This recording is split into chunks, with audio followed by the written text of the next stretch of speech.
Welcome to From the Pastor's Kitchen, where I get to share with you two of my greatest passions, my love for Christ and cooking. Today I'm doing some buttermilk deep fried wings. I'm going to top them off with a little honey sauce, a little honey maybe mixed with some hot sauce and butter, or maybe just the honey to drizzle on top of it when they come out of the deep fryer. And so what I've done thus far is that I have some wingettes, and they've been resting and sitting in buttermilk for about 2 hours, okay?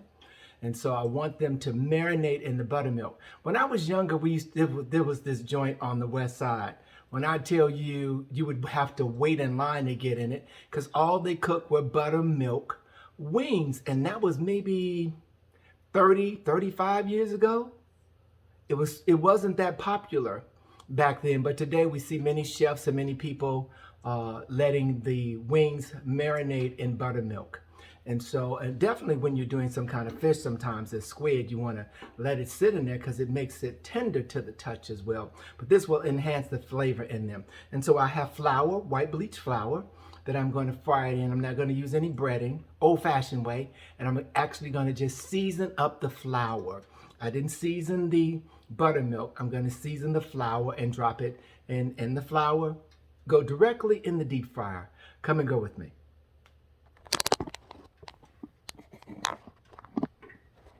Here we go. All right. So what I'm going to do is add some paprika. In that measure, just making sure I get ample amount in here. You can say it is equivalent to about 2 tablespoons of it in here. This is onion powder. Okay. My trusty adobo. They're going to call me one day. I use them so much. All right. Trusty adobo. And I didn't, actually, some people put seasoning in the buttermilk.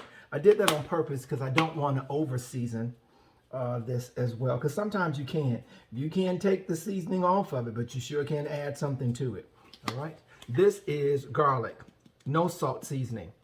I've just about used all of it. This was my trusty no salt seasoning as well. Because if I'm going to use adobo, I'm not going to use any other salt seasoning to it at all. Nope. And lastly, some black pepper. All right, so it'll get on every piece of the wings. Once again, my deep fryer is set for, it's at 500 degrees, so it won't take long for this to actually cook at all or to fry. Fresh oil in there. Want to make sure that you clean it out your deep fryer and put some fresh oil in there. It will make a difference. It will. Crispy, fresh. You know, it's just like when you go to the restaurant, you tell them, I want some fresh chicken. I want some fresh fish. I don't want anything that's been sitting or using that same old breading as well. You want to change your breading out, and you definitely want to change your oil. That is primary. All right. So we're going to take a couple of pieces of this, of the chicken, and put them in there. That's it. Shake some of the excess buttermilk off the wings that you're putting in here. I'm going to lift this up, my deep fryer, to get ready to put them down in the deep fryer. Pull my basket up. Okay, here we go.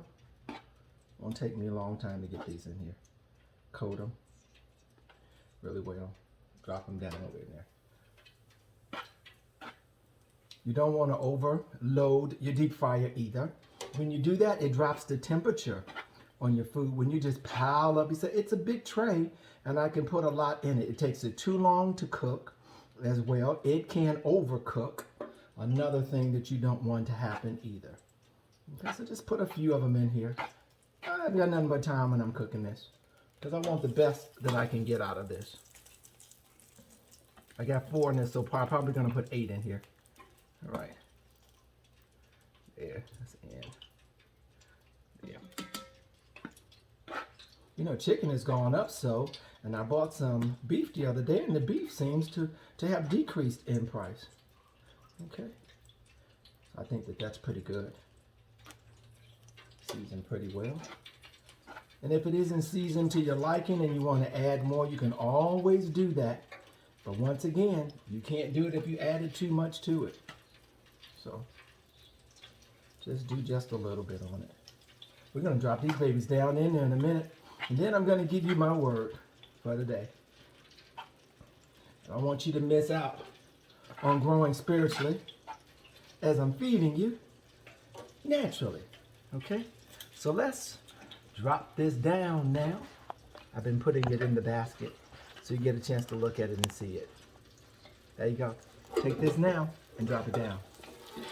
There we go.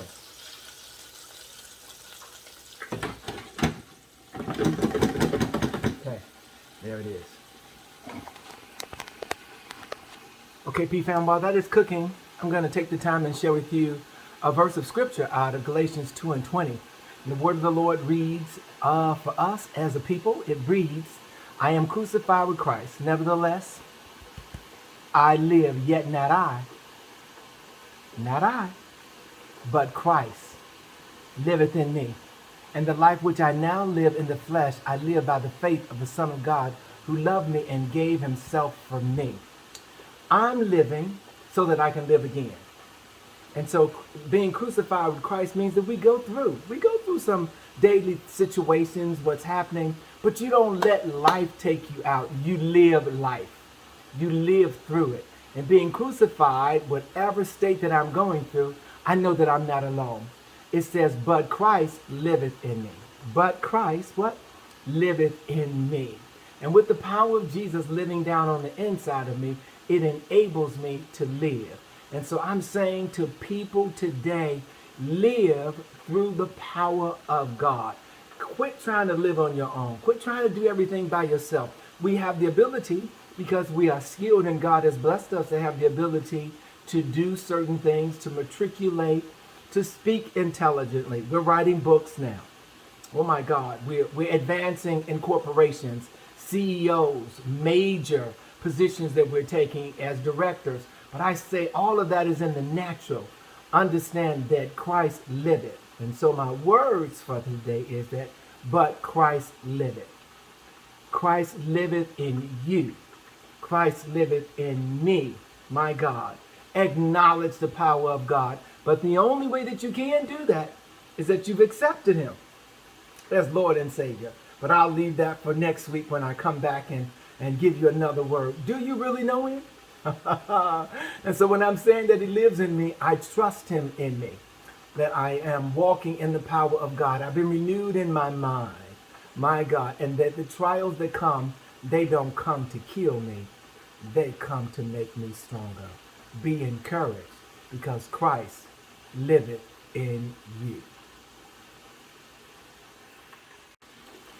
Hey P-Fam, I am back. We are taking this first batch of chicken wings out right now, and they are gorgeous, lightly golden brown. Okay? I'm going to share it with you right now. There we go. Take them out. There we go. You're going to put them always on some on paper towels to get the excess oil off of them. All right. Crispy. Just beautiful. I've done my breading already for the other ones that are sitting here and waiting, so we're just going to drop them down in here. No time to wait. When you have this idle time, use it wisely so that you can manage and take care of some other things, and this helps to quicken the process as well. Okay. A few more in here so that the last batch will be just about even. It's 2, 4, 6, 8, 10, 2, 4, 6, 8, 9. Excellent. Let's drop them down. There we go. Now we're going to wait till these fry, and then we're going to drop the last batch in. We'll be back when everything is completed, because I've given you the overall view of everything. So we're going to let these cook, and while they're cooking, make sure you're cleaning up the kitchen. All right? I'll be back. Okay, I'm back, everybody. Are y'all ready for this experience? Because this is an experience. I want to take you on an adventure with me. I want you to look at this chicken and see how beautiful it is. So I'm going to drop this down with the other chicken. Give you that. I'm gonna give you an opportunity to see it. Hold on, hold on, hold on, hold on. Let me close this up. So we won't hear so much of that sound. Come on and go with me. There we go. All right. Here's my chicken. Here's my honey that I'm taking. I'm gonna take a hot piece. I don't want to make a honey sauce for everybody because everybody doesn't want that at all. And so, see my plates? Let's eat. All right. I got a teaspoonful of butter.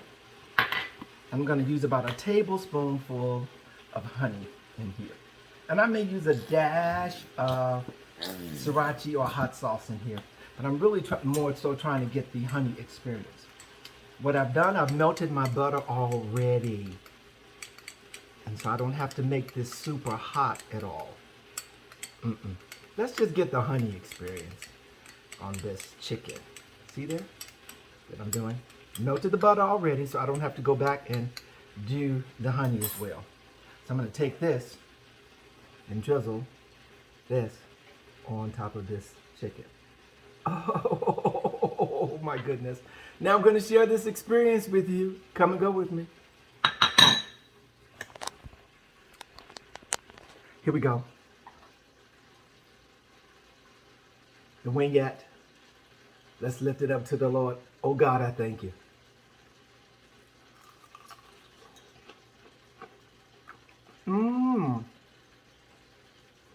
The honey flavor on here. Oh my God, this is an adventure. Oh God, it's so good. The crispiness of the chicken is phenomenal. I cooked it in flour, old school way, and then I let it marinate in the buttermilk, which gives it a phenomenal flavor. Seasoned just right. It's hot.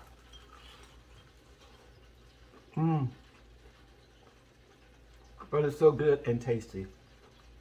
Hey, check out this recipe. I'm going to provide you with all the words, everything for it, all the measurements. It is wonderful, I tell you. Like, share, subscribe. Like, share, subscribe. Hey, off camera, I'm going to really tear into this wing. I just want you to know. Oh my God, it is really, really good. You know what makes it so much better? Because it's what I desired. I wanted some fried wings, and they are cooked to perfection, if I must say so. Like, share, subscribe. Like, share, subscribe. Until next week.